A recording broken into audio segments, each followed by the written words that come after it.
नमस्कार साथियों, मैं श्रीपाल सेवदार वोकल से यूट्यूब चैनल पर आपका हार्दिक स्वागत करता हूं, अभिनंदन करता हूं। आज हम दल बदल विरोधी कानून के बारे में बात करेंगे और आपने सबसे इंटरेस्टिंग आयाराम गयाराम की कहानी के बारे में तो सुना ही होगा, आप सब अच्छे से वाकिफ ही होंगे। दल बदल विरोधी कानून 52वें संविधान संशोधन के रूप में 10वीं अनुसूची में 1985 में जोड़ा गया था। अब हम शुरू से बात करते हैं, हम बात करते हैं इसकी पृष्ठभूमि से।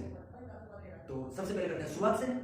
1957 से 67 के बीच के चुनावों में 1957 से 67 के चुनाव में कई हमारे नेताओं ने पाले बदले। जनता शाम को सोती तब नेता इस पाले में नजर आता, सुबह उठती तो दूसरे पाले में वो नजर आता। इसी तरह पाला बदलते बदलते सबसे बड़ा और रोचक किस्सा हुआ 1967 में। 1966 में पंजाब से अलग होकर हरियाणा एक अलग स्टेट बना। हरियाणा के अलग स्टेट बनने के बाद में 1967 में वहां पर विधानसभा के चुनाव हुए। विधानसभा के चुनाव के नतीजे आने पर हरियाणा के पलवल जिले से हुसैनपुर सीट पलवल जिले की हुसैनपुर सीट से विधायक चुने गए गयालाल। अब गयालाल जी विधायक चुनने के बाद में हृदय परिवर्तन हुआ और चले गए जनता पार्टी में।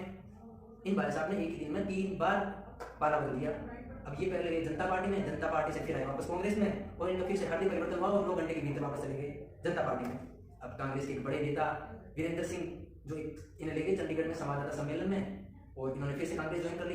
तब वीरेंद्र सिंह बोले संवाददाता सम्मेलन में कि गयाराम अब आयाराम है। इसी के साथ ये किस्सा बहुत प्रचलित हुआ और आज भी हमारे राजनेता इस किस्से को बहुत अच्छे से गिरफ्तार करते हैं। अब बात यही नहीं हुई। 1967 और 1971 के चुनावों में कई नेताओं ने अपने पाले बदले और 1967 में के आम चुनाव के बाद में गूंगी गुड़िया कहलाने वाली इंदिरा गांधी बनी प्रधानमंत्री। मोरारजी देसाई से उनकी बनती नहीं थी और इसी के साथ कांग्रेस आई और कांग्रेस आर 2 पार्टी का गठन हुआ। कांग्रेस आर कांग्रेस रिफॉर्म इंदिरा गांधी की पार्टी थी। इसी के साथ कई नेताओं का दल बदल हुआ और सबसे बड़ी घटना घटी 1977 और 1979 में मोरारजी देसाई के कार्यकाल के दौरान। मोरारजी देसाई उस समय मुख्य प्रधानमंत्री हुआ करते थे और 76 सांसदों ने पाला बदल के कांग्रेस ज्वाइन कर ली और इसी के साथ प्रधानमंत्री मोरारजी देसाई को सत्ता से बेदखल होना पड़ा, बाहर होना पड़ा। अब मोरारजी देसाई सत्ता से बाहर हो गए। इसी के बाद में कहानी आती है भजनलाल, जो बाद में मुख्यमंत्री हुए हरियाणा के। भजनलाल जी 37 विधायकों के साथ जनता पार्टी छोड़कर कांग्रेस में शामिल हो जाते हैं और हरियाणा के मुख्यमंत्री बनते हैं। फिर बात आती है 1984 आम चुनाव के दौरान राजीव गांधी सत्ता में आते हैं, 404 सीटें जीतकर मेजोरिटी में आते हैं और वो लोकसभा में राज्यसभा में एक बिल पेश करते हैं 30-31 जनवरी 1985 को।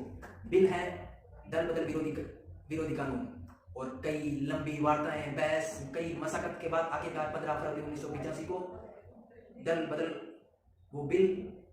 विरोधी कानून का रूप लेता है और 1985 में 52वें संविधान संशोधन के रूप में 10वीं अनुसूची में जोड़ा जाता है। फिर भी भारतीय नेता दल बदल में बाज नहीं आते। ये कानून उन्हें दूसरे दल में जाने से रोकता है। अपनी सदन की योग्यता, जो सदन निर्वाचित होकर आते हैं सदन के लिए, उससे उन्हें अयोग्य साबित करता है। और अभी हाल ही में सचिन पायलट ने अपने राजस्थान सरकार में अपने कुछ विधायकों के साथ इस कानून को यह कहते हुए उच्च न्यायालय में चुनौती दी कि यह कानून सदन के किसी भी भाषण सदन के किसी सदस्य की भाषण या अभिव्यक्ति की स्वतंत्रता, मौलिक स्वतंत्रता को खतरे में नहीं डाल सकता। ऐसे ही कुछ इंटरेस्टिंग फैक्ट्स जो आप दल बदल विरोधी कानून के इतिहास के बारे में जाना और ऐसे ही कुछ इंटरेस्टिंग फैक्ट्स जानने के लिए इस चैनल को सब्सक्राइब करिए और लाइक करिए, शेयर करिए और ऐसे ही अमेजिंग यूट्यूब पर वीडियो पाने के लिए, ऐसे इंटरेस्टिंग राजनीति से संबंधित फैक्ट्स पाने के लिए बने रहे, इस चैनल के साथ जुड़े रहे। धन्यवाद, बहुत बहुत आभार।